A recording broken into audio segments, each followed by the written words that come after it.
بسم اللہ الرحمن الرحیم۔ توجہ طلب تھریڈ۔ ناظرین ویڈیو مکمل دیکھیے گا۔ پنجاب کے کسی دیہات میں ایک خوبرو قادیانی لڑکی شادی کے لیے ایک فوجی آفیسر کو پیش کی گئی۔ فوجی آفیسر نے شادی کی حامی بھرنے سے پہلے ایک شرط رکھی کہ وہ کبھی بھی قادیانیت قبول نہیں کرے گا۔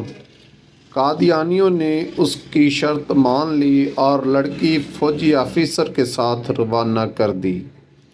شادی کے بعد رشتے ناطے میں آنا جانا لگا رہا اور نرمی سے فوجی آفیسر کو مائل بھی کیا جاتا رہا۔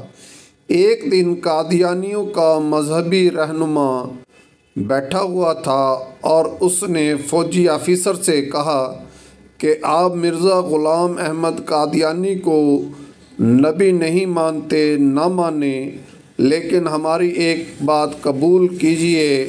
آپ استخارہ کریں کہ آیا نبی کرم صلی اللہ علیہ وسلم کے بعد کوئی نبی ہے یا نہیں، مرزا غلام احمد قادیانی سچا نبی ہے یا نہیں۔ فوجی کو زہر پلایا جا رہا تھا مگر اسے پیتے ہوئے احساس تک نہیں ہوا کہ وہ زہر کا پیالہ چڑھا چکا ہے۔ اس نے استخارہ کرنے کی حامی بھر لی۔ رات کو استخارہ کیا تو خواب میں نظر آیا کہ مرزا غلام احمد قادیانی نبی بنا ہوا ہے اور اس کے آس پاس لوگ جمع ہیں۔ صبح اٹھا تو اپنے کیے ہوئے استخارے کے مطابق قادیانیت پر ایمان لے آیا۔ محض خود ایمان لاتا تو اتنا مسئلہ نہیں تھا، اس نے باقاعدہ مرزے کی نبوت کی دعوت دینا شروع کر دی اور اپنے خاندان کو مرزا قادیانی کا امتی بنا ڈالا۔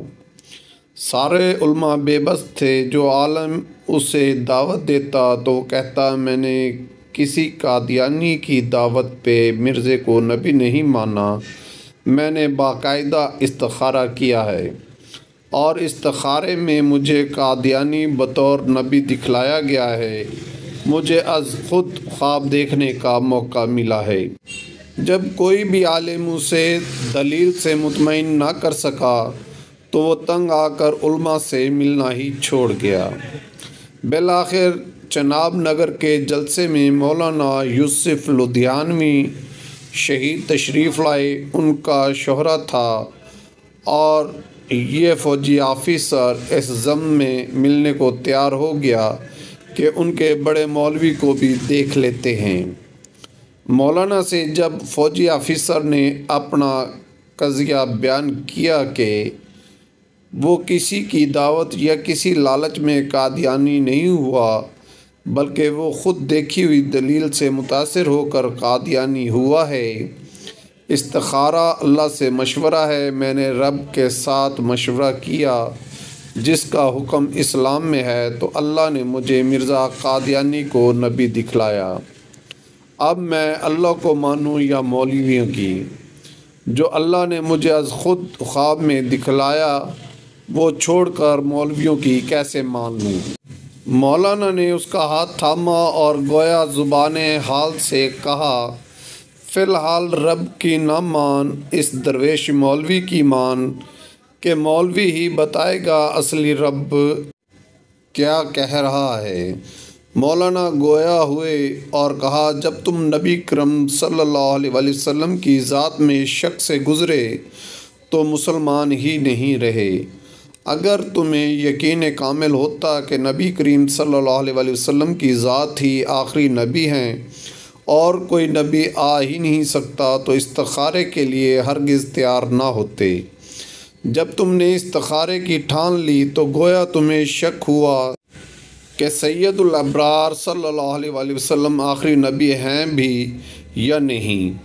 جب نبی اکرم صلی اللہ علیہ وسلم کی ذات کے حوالے سے تم شک سے گزرے تو کافر ہو گئے۔ نبی کی ذات میں شک کرنا بھی کھلا کفر ہے۔ جو ہی تم شک میں مبتلا ہوئے تو کافر ہو گئے اور حالت کفر میں تمہیں قادیانی ہی نبی نظر آنا تھا۔ فوجی آفیسر جھوم اٹھا دلیل سن کر اور کھڑا ہو کر مولانا شہید سے لپٹ گیا۔ اسی وقت توبہ کی اور پھر سے مسلمان ہوا۔ تو ذرا سوچئے ابتدا کہاں سے ہوئی، کیسے اسے نبی کریم صلی اللہ علیہ وسلم کی ذات کے حوالے سے شک میں ڈالا گیا اور انجام کیا ہوا۔ امام اعظم ابو حنیفہ نے یہی تو کہا تھا کہ بنا کسی دلیل کے ختم نبوت پہ ایمان لے آؤ، جو سوال کرے گا وہ کافر ہو جائے گا۔ سوال شک کی بنیاد پر کیا جاتا ہے اور نبی اکرم صلی اللہ علیہ وسلم کی ذات میں شک کھلا کفر ہے۔ عقیدہ ختم نبوت کے رکھوالے زیادہ سے زیادہ شیئر کریں، ویڈیو پسند آئے تو لائک شیئر کیجئے اور میرے چینل مہکتے الفاظ کو سبسکرائب کیجئے تاکہ آئندہ آنے والی اچھی اچھی ویڈیوز آپ تک بلا تعطل پہنچتی رہیں۔ اللہ نگہبان، اللہ حافظ۔